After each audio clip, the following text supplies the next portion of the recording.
TED Talk, How I Taught Myself to Be More Courageous. It's over. I'm real my luck and it's the same one. Same ones I were in the day we were in the yes vote. So, courage. The ability to overcome fear and risk one's personal safety or sometimes even one's life is recognized as one of the humankind's greatest virtues. We certainly appreciate its usefulness. We are a fragile species and we face many threats, not less of all from ourselves. So courage is essential for survival. Most of us value courage and would like to have more of it. But how should we go about getting it? Is courage something that we are born with or something that we learn? Now, I'm certainly not the first person to ask this question. Everyone from Socrates to Putin has thought to understand, maximize, and exploit courage. Now, for disclosure, I am not an expert. I am a comedian, but I am descended from a long life of a very brave people, of which I am not one.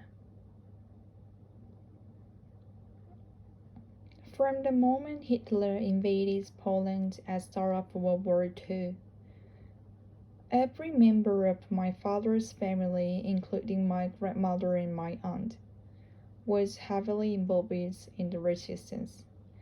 They were active combatants. They smuggled guns into Jersey ghetto, and throughout the war they hid and assisted Jewish people. Had they been caught, they would have been killed if they were lucky. Much more likely, they would have been tortured. All my life, I had wondered, would I have the courage to do what they did? I hoped I would, but I fear I would not. Seeking answers, I treat my family as a kind of living instruction manual. I would pester them asking why they did what they did and where did their courage come from. But they would back at me with the wildest incomprehension. They had no insight into their own behavior. In fact, they didn't even consider their actions to be courageous. The best case offer was they did what they did because it's the right thing to do. This mantra was so automatic as to be almost meaningless. But perhaps that is the point. Because when the time comes, there is no time for reflection. Only reflect. And the modern code bred into them over a generation of invasion was like a well-trained muscle, primed to take their right action. Even so, there is no guarantee.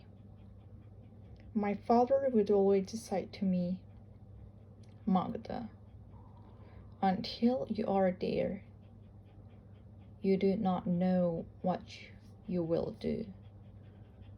And sure enough, when the time finally came for the test of my courage, it was not in a form I expected or wanted. It was not for a noble cause of which I could be proud. It was the test of me, of my courage to be who I truly am. I began to realize I was gay when I was 5 or 6 years old, a tender age, and at first I felt okay about this.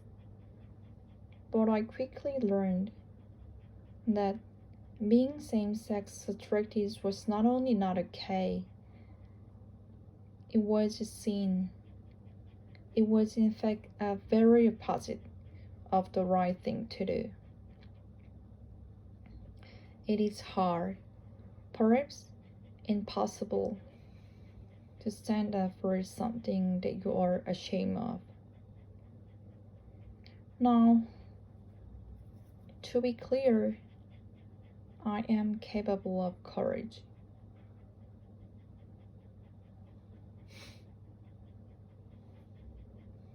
When I was 19, I worked in a women's refugee at a time when there was no police protection.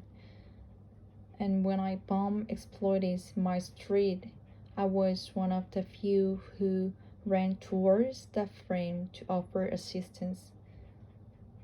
But for myself, I had no courage. It just evaporated in a cloud of shame and excruciating shyness. What I did have, however, was desire to be courageous. So I set about learning. To be honest, my father was no help. His utter fearlessness only served to discourage me. And in fact, growing up listening to he and his friends talking about the war shattered any romantic Hollywood illusion I had about heroism. I was schooled in its true costs. I saw life ruined, brightness by futile, sometimes misdirected act of valor.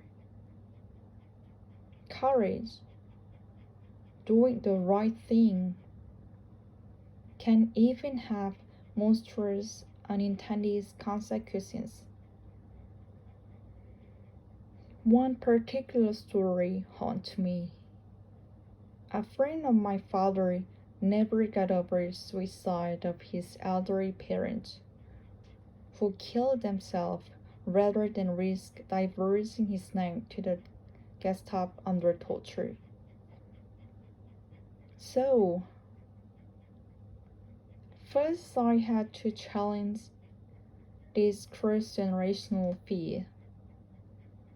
Although based in reality, cruel, harrowing reality, was it realistic or even relevant to the here and now? Secondly, I began studying in a very informal way people who overcame their fear. Now, it was a terribly conscious process. It was more a matter of just paying attention, of noticing. I watched biography on History Channel. I would look for clues in magazines and memoirs and movies and scholarly articles and self-help books. Slowly, over time, I nourished and cultivated my courage. Over the years, I came up to friends and family and colleagues.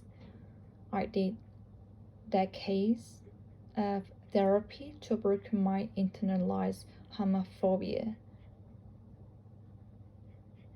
And as I became more famous, I pushed myself to step from behind the mask of my character and appear more public as my real self. For example, I became the face of Jenny Cray.